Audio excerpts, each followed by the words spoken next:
There's a very special portion of Scripture I want to draw your attention to on this Mother's Day. It's in Ruth chapter 4, a little 4-chapter book that God has included in the divine canon. And coming to verse 13 of chapter 4, the book kind of ends this way. And so Boaz took Ruth, and she became his wife. And he went in to her, and the Lord enabled her to conceive, and she gave birth to a son. Then the women said to Naomi, "Blessed is the Lord who has not left you without a redeemer today, and may his name become famous in Israel. May he also be to you a restorer of life and a sustainer of your old age. For your daughter-in-law, who loves you and is better to you than 7 sons, has given birth to him." Then Naomi took the child and laid him in her lap and became his nurse. The neighbor women gave him a name, saying, "A son has been born to Naomi." And so they named him Obed. He is the father of Jesse, who is the father of David. What a text that is. And I chose this text because there's a truth here that I want all of us to understand and put into practice. The other day I woke up at night thinking about Mother's Day, and I woke up thinking about my own mom, and she's been dead for over 30 years. You know, it seemed like she just died yesterday. She's been dead for over 30 years, and I woke up with a sense of regret because there are many things that I wish I would have said and done for her that I can't say and I can't do for her anymore because she's home with the Lord. And somehow when you get older, you know, you begin to learn things. And some of us are late bloomers, really late bloomers, and we learn it after the fact. And so there's a sense where I wish I had loved her more and expressed my affection towards her more. And so, mamas, I would like to address your children for a few moments. I'd like to address all of us here that have mothers still alive, that you would love your moms. Love your moms. And I'm going to ask someone to be our helper this morning, to help us and to show us how to love our moms. I'm going to ask Ruth to come. Ruth, this lady here. Now, Ruth is a Moabitess. She's not a true Jew. She married into the family of Naomi. Naomi is her mother-in-law. Elimelech was the husband of Naomi. They had two sons. One of the sons became the husband of Ruth, Moabite. And Ruth is a Moabite. She's a stranger to Israel. And she's a daughter-in-law. And the consensus of the people of Bethlehem, the testimony of the people of Bethlehem was this. Look at verse 15. They say to Naomi, all these women of Bethlehem that say, "May he also be to you a redeemer of life, this Obed, this grandson of yours, and may he sustain your old age. You know, Naomi, because your daughter-in-law, who loves you and is better to you than 7 sons, has given birth to him." Notice how they identify Ruth. This is your daughter. She loves you. She loves you and is better to you than 7 sons.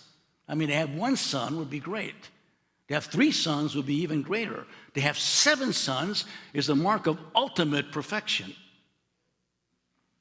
Naomi, you are so blessed with this woman. You're so blessed because she loves you. That rang in my mind, my heart.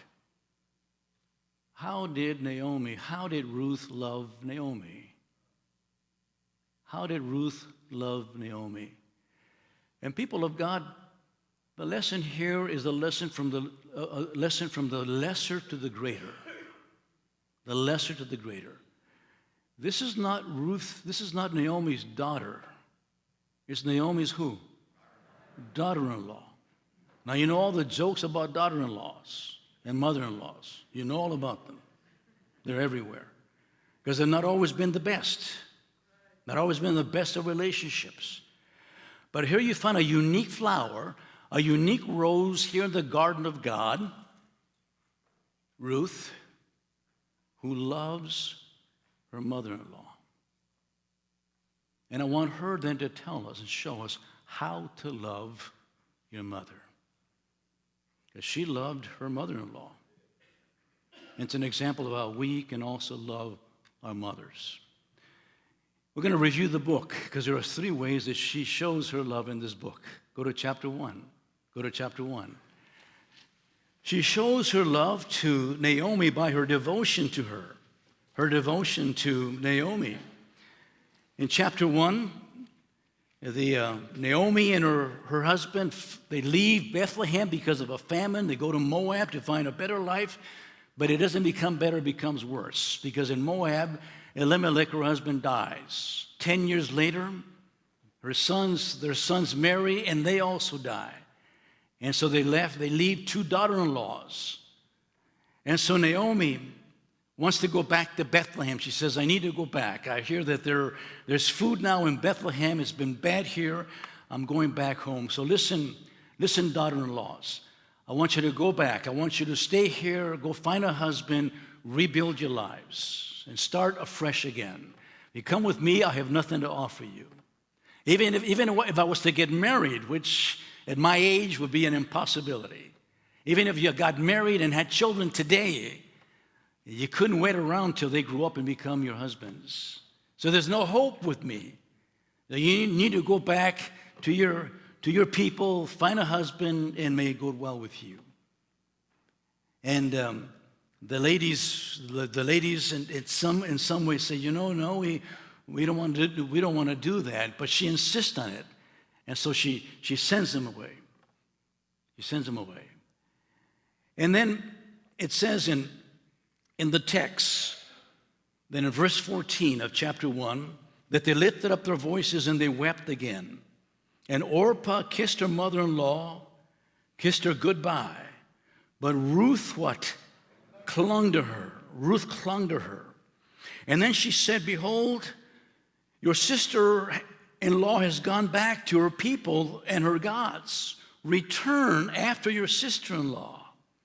Now you notice that this Naomi is not this covetous mother. She's not this possessive kind of mother that everything centers upon her. She's not that kind of person. Like some mothers are. Some mothers are like that. It's all about them. And in her case, it's not all about her. It's all about her daughter-in-laws. For them to find a better life. She can't give them a better life. And so she wants them to go and have a better life.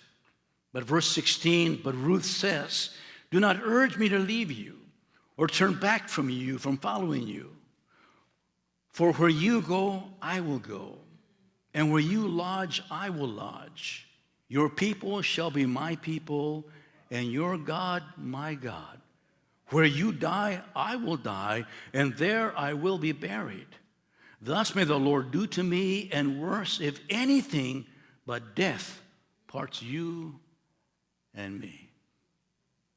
And when she saw that she was determined to go with her, she said no more to her. I mean, think about devotion. This is the epitome of devotion. Ruth devoted to her mother-in-law.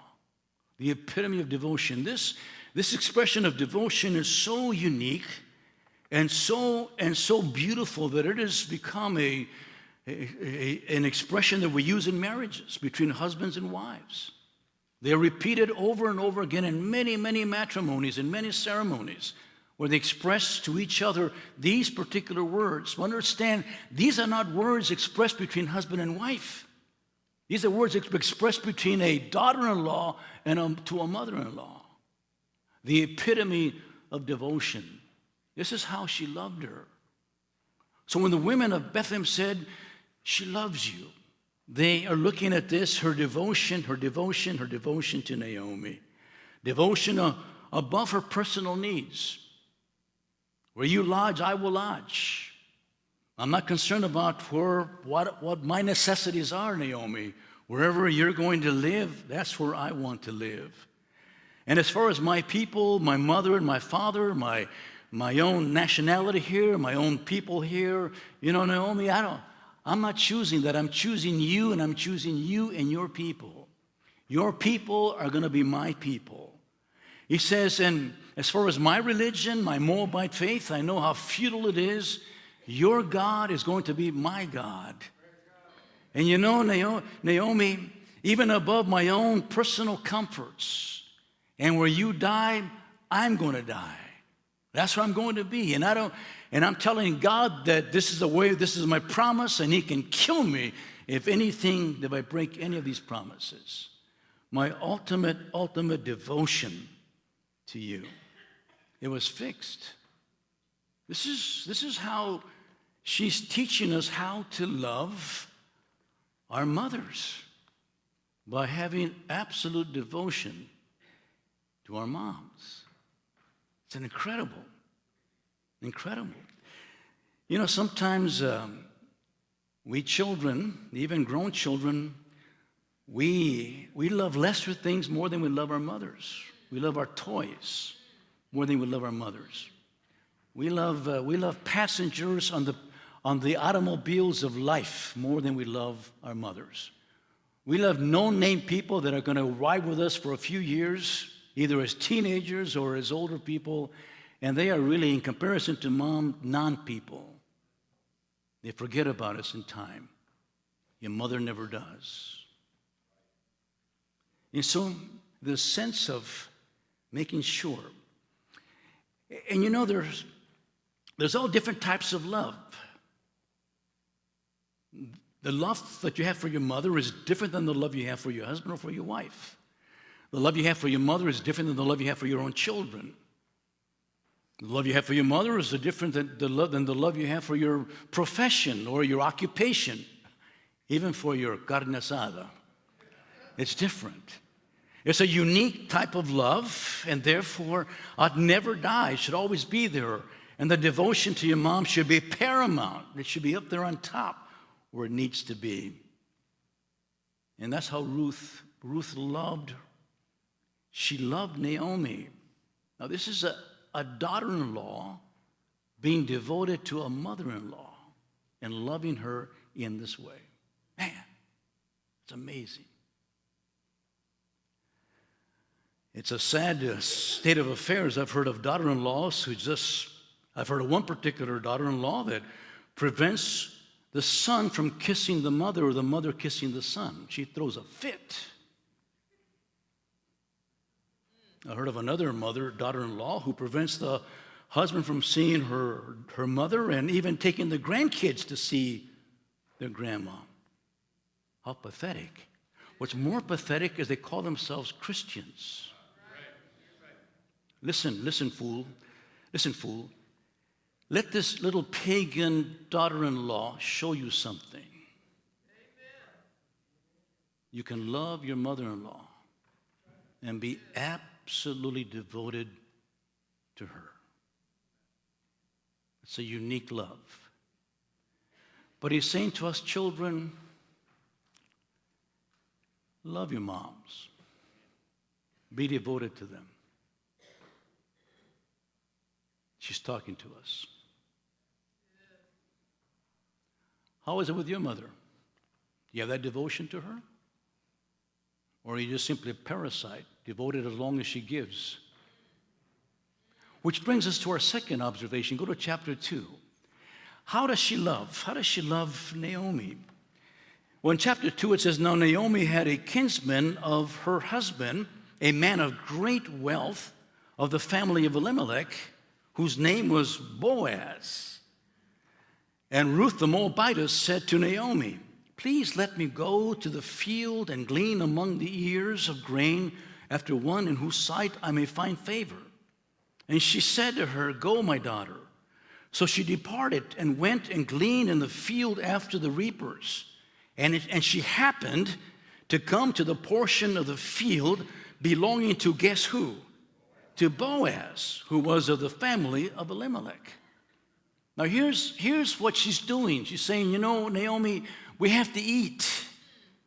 We are widows. We are poor widows. We have nothing. We have to eat. We have to survive. Let me go and work. Let me go and do the work that widows do. Widows glean. This is an agrarian society. This is farming territory.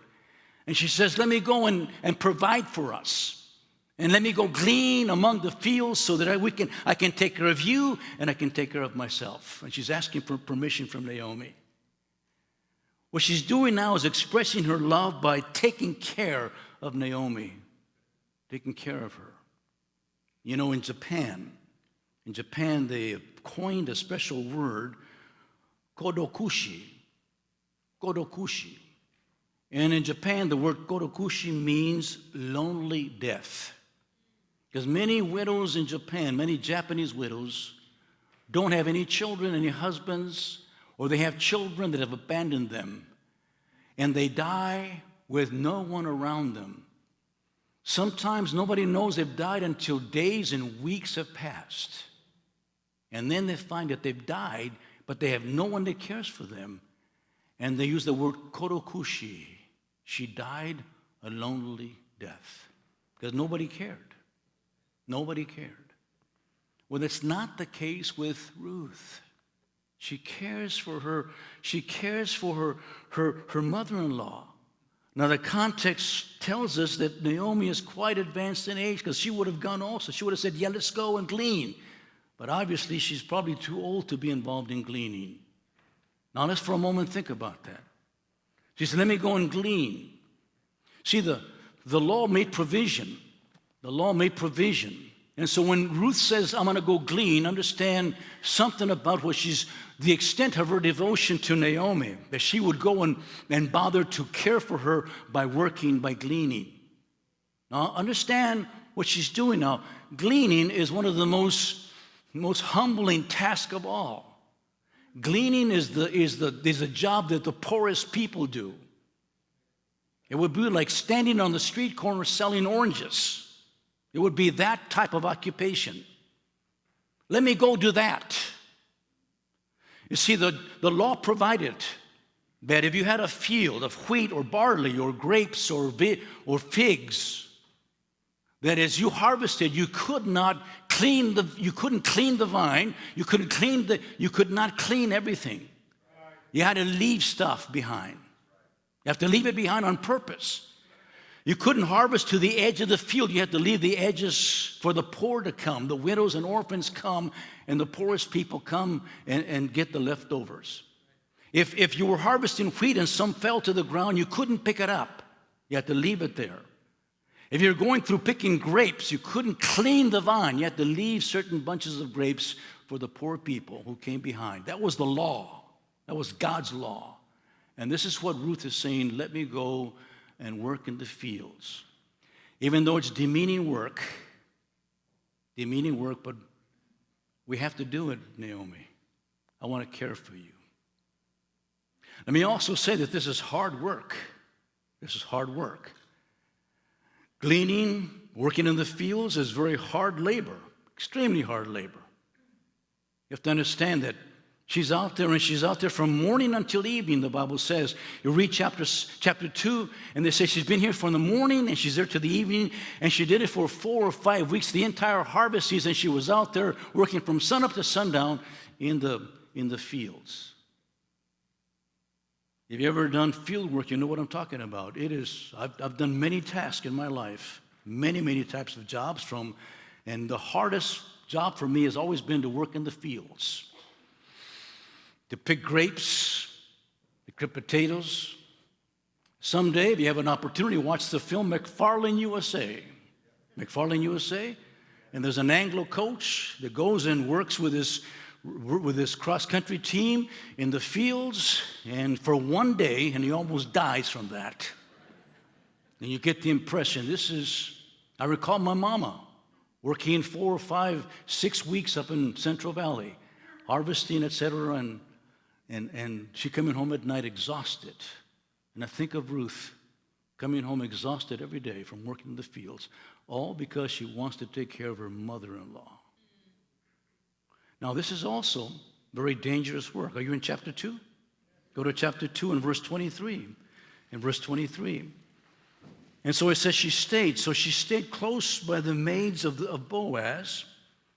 Verse 22. Naomi said to Ruth, her daughter-in-law, "It is good, my daughter, that you go out with his maids, so that others do not fall upon you in another field." She's doing very dangerous work. This abuse of women didn't just happen just a few decades ago in America. This abuse of women has been since day one, since man became sinners. And so when Ruth went out, and she's a Moabitess and a stranger, she was the object of sexual assaults in any place she could go. And that's why Boaz told her in the chapter, Boaz said to Ruth, "Ruth, you stay in my field. I've told my men not to bother you. You stay here with my maids until we get done with the harvest." Because he knew what men were like. Very dangerous, dangerous job. And yet, she's willing to do it, to take care of her mother-in-law. See, she's showing us how to love. She wanted to take care of her mom. I have just been overwhelmed by, look at what Boaz, in chapter 2 and verse 11, look what he says concerning her. When he meets her for the first time and he talks to her, in chapter 2, verse 11, then Boaz replied to her, "All that you have done for your mother-in-law after the death of your husband has been fully reported to me, and how you left your father and your mother and the land of your birth and came to a people that you did not previously know. May the Lord reward your work and your wages be full from the Lord, the God of Israel, under whose wings you have come to seek refuge." I mean, it was so noticeable that the foreman noticed it, and they told Boaz about it. "Boaz, this gal is like, she's really hardworking, and she's like Naomi's daughter-in-law, and she's really putting out." And even Boaz is impressed with her, and he blesses her and gives her the blessing of God upon her life. He's impressed with that. You know, my own heart has been so warmed by seeing you take care of your moms. Many of our moms are becoming old. They're becoming right up there. And it's been so wonderful to see sons and daughters be there for their moms. When their moms can no longer even call them by their own name, yet you're there with them, taking care of them, providing for them. A true Ruth in the way you take care of your children. But I've also heard of other children who are not even around, don't even care, don't even bother to even see if mama even eats or what her health is like. And Ruth becomes for us a marvelous exhortation for us, to remind us of how to love our mothers, care for them. Make sure that they're okay, that they're doing fine. And I would say, mamas, if you're a mother here and you have children and grandchildren, I'd like to encourage you to give your children a sermon that I just preached recently called "There Ain't No Free Lunch." Give it to them. Because if they don't get their act together, guess who's going to suffer? You're going to suffer. If they can't provide for themselves, how can they properly provide for yourself? So let me encourage you to do that. But see, I'm just impressed by this. And so there's a sense where we start now. Some of you have moms that you're still at home with your own mothers. What have you done for them today or this year? How do you come around to take care of them? What do you do in the long run? And so God is saying here, listen, this is how to love your mom. Watch out for her. Make sure that she's okay, that she's fine. Chapter 3. Go to chapter 3. Here's a third way that Ruth expresses her love for her mother-in-law. It says in chapter 3, verse 1, then Naomi, her mother-in-law, said to her, "My daughter, shall I not seek security for you, that it may be well with you? Now is not Boaz our kinsman with whose maids you were? Behold, he winnows barley at the threshing floor tonight. Wash yourself, therefore. In other words, take a bath. And then anoint yourself, put some perfume on, and put on your best clothes, put a dress on, get dressed up like you're going to church, like old-time church, and then go down to the threshing floor. But do not make yourself known to the man until he has finished eating and drinking. And it shall be when he lies down that you shall notice the place where he lies, and you shall go and uncover his feet and lie down. And then he will tell you what you shall do. And she said to her, all that you say, what? I will do. What's taking place here? Well, this is a Jewish custom. This is in the law of God. That if a wife died and her husband, like Naomi, her husband, she was too old, and now she has sons. Her sons carry on the line. They carry on the legacy. But in this case, both her sons are what? Dead. There's no one to carry on the legacy. So the law says if the husband's brother, there is no brother, it's the children, it's the sons. If there are no sons, then it becomes the uncles or the next of kin. Well, there are no brothers and there are no uncles, but there is the next of kin, and what's his name? Boaz. And so what Naomi's saying like in her great big heart, listen, sweetheart, I'm concerned about you and about your husband and about your name. Who's going to carry on your name? Who's going to provide for you long term? I have a plan.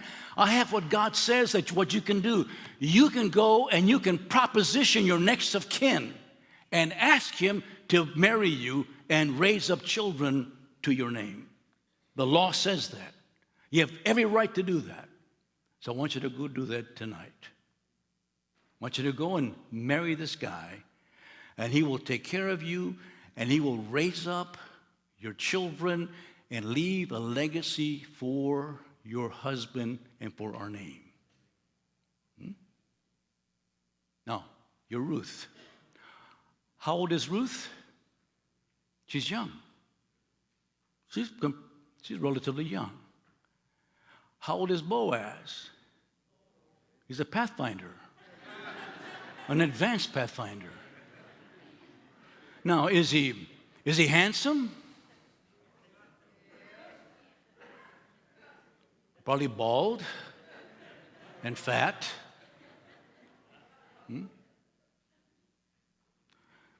And then she's asking her to make the name of her husband the lineage, to carry on Naomi's legacy.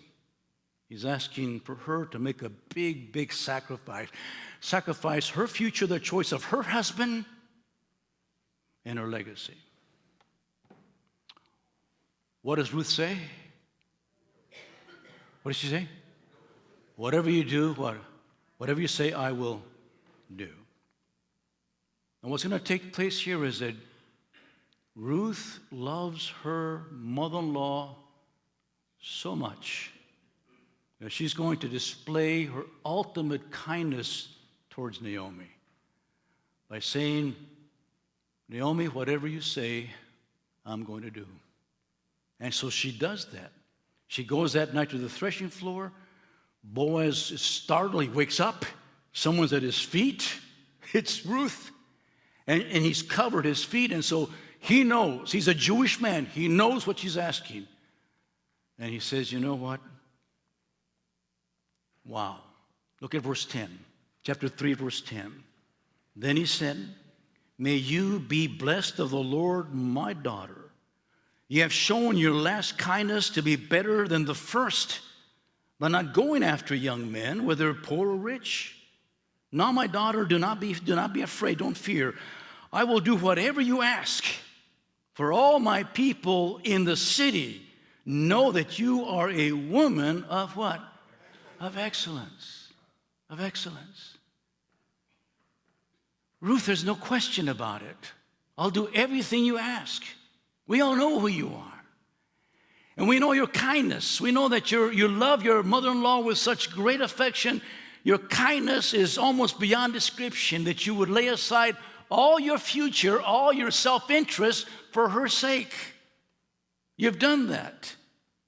By doing this, and not going after a young man or someone else, you've done that for her, choosing to honor her legacy in her life.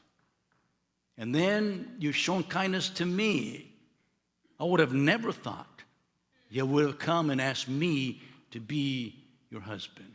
Most gladly, I'll be your husband because I know who you are. You are a woman of what? Excellence. That's who she is. She honors Naomi by being absolutely kind. Absolutely kind. And these words that Boaz expresses are unique. I mean, that someone would call you that, lady, or that someone would call you that, son, a man of excellence, because of the way you treat your mother. Of the way you treat your mother. Not self-interest, not just you, but your mother. My Tia Lawrence, my daddy's sister, never married, that she might spend her life taking care of her mom. And she did. To the day her mama passed away, my grandma passed away, she never married. That's a calling. But she chose that she might love. And there's a sense where we need to love our moms by not thinking of our own desires, our own selfish ambitions, our own selfish desires, but to be there to take care of honoring. You know, some of you children, your mama's greatest wish is for you to live for God. That's her greatest wish. Her dying wish is for you to live for God. And the way you express your love for your mom is by living for God. Even though she's long time dead, you're living for her because her name carries on. Oh, that's so-and-so's son, isn't it? Oh, that's so-and-so's daughter, isn't it? Look at how she's living. Her mom would be crying in her grave if she knew the way she was living. Oh, wow, wouldn't Mary or wouldn't Sally or wouldn't so-and-so be so proud of her children and her son or her daughter, the way they're carrying on their life for God? This is how you express your love for your mom. Is your mother still alive? Did you have an opportunity, right? Is your mother still alive? Then I want you to have Ruth be an example to you. Ruth. Amen. Ruth is not her daughter. Ruth is her what? Daughter-in-law. When I was growing up, there was a song called Mother-in-Law. Remember that one? Satan should be her name. Remember that? To me, they're just the same. Remember the song? Well, don't go there. Don't go there. This is Ruth now, a Moabite stranger, showing you how to love your mom. Interesting. Have I helped you? This is Mother's Day. Wow. And don't do it just for a day. Do it for what? From now on. From now on. Now let me just say one more thought this morning. Go to chapter 4 and verse 17. And so they called him Obed, and the word Obed means servant. Now Obed is the father of who? Jesse, and Jesse is the father of who? David, and David is the father of who? Of Jesus Christ.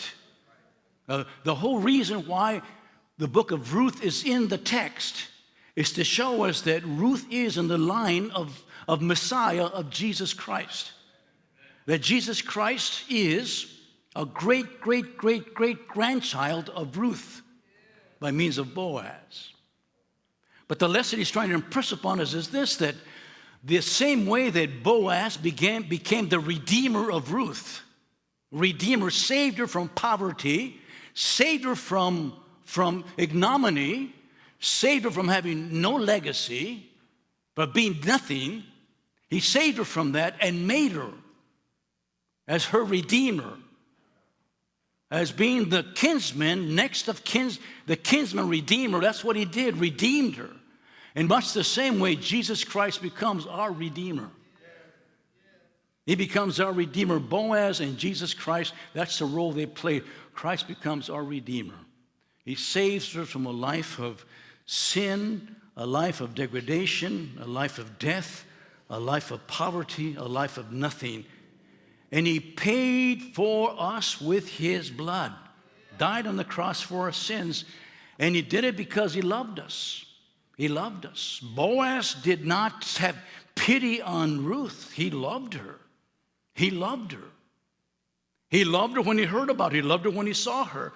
But he had no hope that she would ever become his wife. And yet, he loved her enough that he would marry her and make her. And Jesus did the same thing for us. The only difference between Ruth's account and our account is that we were not lovely. We were not virtuous. You know what I'm saying? We were not excellent. We were the opposite. But guess what? He's still what? He still loved us. Still loved us. Just the way your mother loved you when you were born. Remember that? When you came out of that and you were there in the crib and she said, "Oh, look at my beautiful baby. Isn't he the most beautiful thing in all the world?" And we knew she was crazy because you weren't. You were the ugliest thing since sin. You know what I'm saying?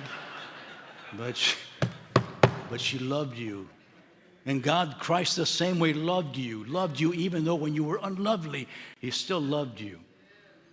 And he bought us with his blood, and he made us his own. We belong to him. And then he gave us the inheritance. The inheritance. Boaz was a very rich man, and Ruth lacked nothing. And when you become a Christian, all that Christ owns becomes yours. And we lack nothing. So listen, friend, if you've never accepted Christ, you have a choice to make. A choice to make. You can either not choose Christ and keep going down and pursuing the husks of life. You can go through life as Ruth, gleaning the trash off the ground and barely making it, because that's all it is. What does the profit of man, said Jesus, if he gains the whole world and loses his soul? What has he gained? Nothing. Nothing. Christ is everything. And so if you have never accepted Christ, I'd invite you to give your heart to Christ. Make that your choice in your life. Choice your mama wanted you to make, the choice we want you to make, the choice God wants you to make is to give Jesus Christ your life and your heart. Let's pray together. Father, thank you so much